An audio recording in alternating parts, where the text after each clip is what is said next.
Ada yang punya perspektif seperti ini. Punya perspektif bahwa kesepian itu lahir sebenarnya karena ada keinginan untuk dipahami yang tidak terpenuhi. Kenapa kok setiap orang punya titik sepinya sendiri? Karena dalam hidup pasti ada hal di mana kita ingin dipahami dan orang lain tidak bisa memahami kita. Dan kita jengkel, dan kita kecewa, dan kita marah, dan kita merasa diabaikan dan lain sebagainya. Di titik itu kita merasa kesepian. Mau saya gini loh, kok teman-teman itu tidak paham-paham sih. Itu kan kita jengkel. Keinginanku itu seperti ini loh, kok teman-teman tidak peduli sih. Itu kan terus kita jengkel. Di situ kita merasa kesepian. Makanya katanya Carl Jung yang dulu pernah kita bahas, kesepian tidak datang karena tidak adanya orang di sekelilingmu, namun karena engkau tidak mampu mengungkapkan segala yang menurutmu penting. Ada hal penting ingin kita ungkapkan, tapi orang lain tidak paham-paham. Orang lain tidak mau tahu, tidak mau mengerti. Akhirnya kita merasa sendirian. Dilanjutkan itu oleh Jodi Picoult, ini novelis Amerika. Kata dia, biar ku beritahu engkau, kalau engkau ketemu seorang penyendiri, itu bukanlah karena mereka menyukai kesendirian, namun karena mereka sebelumnya telah berusaha keras untuk membaur ke dalam dunia, dan orang-orang selalu mengecewakannya. Jadi kita merasa sepi, merasa sendiri ketika orang tidak mau tahu kita, ketika orang mengabaikan kita, ketika orang tidak peduli pada kita. Kita teriak-teriak, mbok jangan maki-maki di medsos, mbok jangan gegeran di medsos, ayo kita rukun. Dan orang-orang tetap maki-maki, tetap gegeran. Di situ kan kita merasa, ternyata suaraku tidak didengar.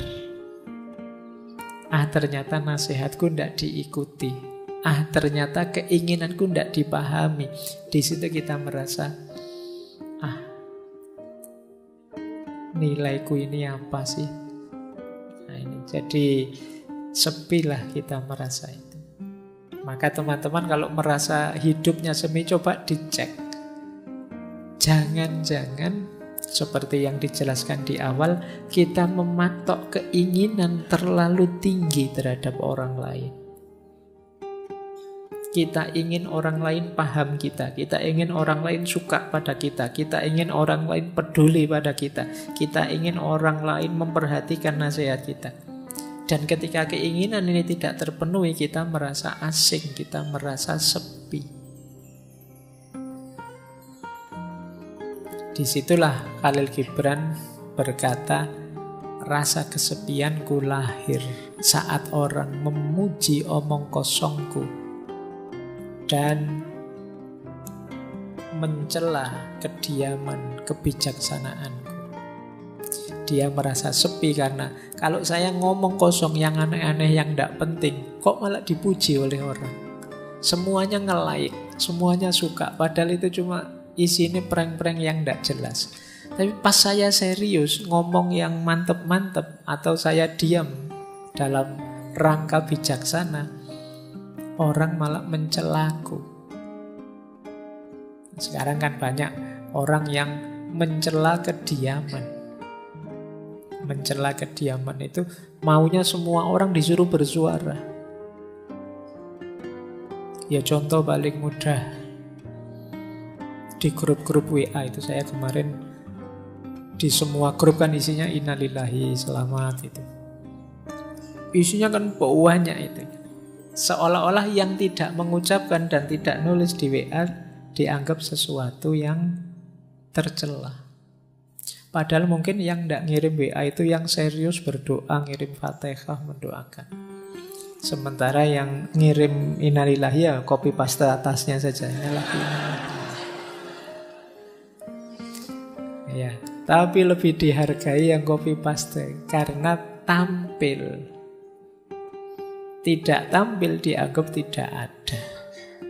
Itu situasi hari ini begitu. Nah, ini bahan refleksi kita lagi. Jangan-jangan rasa kesepian kita karena kita berharap terlalu banyak pada orang lain. Akhirnya kita kecewa. Akhirnya kita merasa marah, merasa tersisih, merasa tidak dipedulikan. Kalau memang ini masalahnya, saatnya kita berhenti terlalu berharap pada orang lain. Ayo bahagia dengan diri kita. Kenapa? Karena rasa kesepian yang membelit diri kita itu bahaya secara psikologis. Ini saya ambilkan dari satu penelitian yang menjelaskan rutenya orang kesepian. Orang kesepian itu kan mesti akarnya karena kecewa, tidak bisa ngeblend, tidak bisa berbaur dengan dunia di sekelilingnya. Biasanya orang ini terus menyalahkan dirinya sendiri. Kenapa aku kok introvert ya? Kenapa aku kok ndak bisa ramah ya? Kenapa aku kok ndak bisa? Jadi biasanya terus disalahkan dirinya sendiri. Orang tidak menghargai dia, disalahkan dirinya. Orang tidak peduli padanya, tadi disalahkan dirinya. Dia menyalahkan dirinya terus. Sehingga akhirnya meruntuhkan self-esteem-nya, kebanggaannya pada dirinya.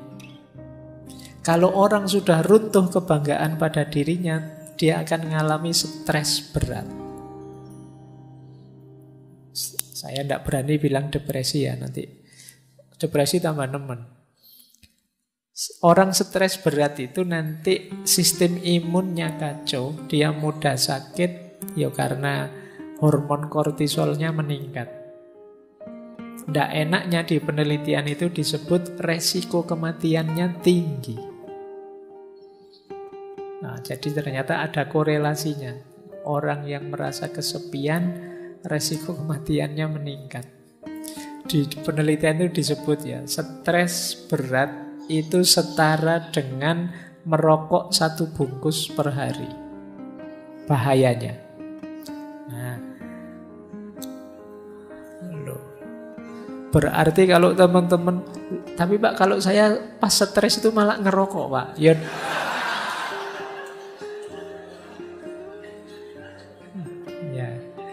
Ya wis bener, daripada bahayanya seperti ngerokok 1 bungkus, ya ngerokok saja sekalian 1 bungkus. Ya memang bahayanya itu. Atau dan lebih beresiko daripada obesitas. Dan lebih mempengaruhi kesehatan daripada orang yang tidak mau olahraga. Jadi ternyata efeknya bisa ke kesehatan. Meskipun tadi hanya kesepian.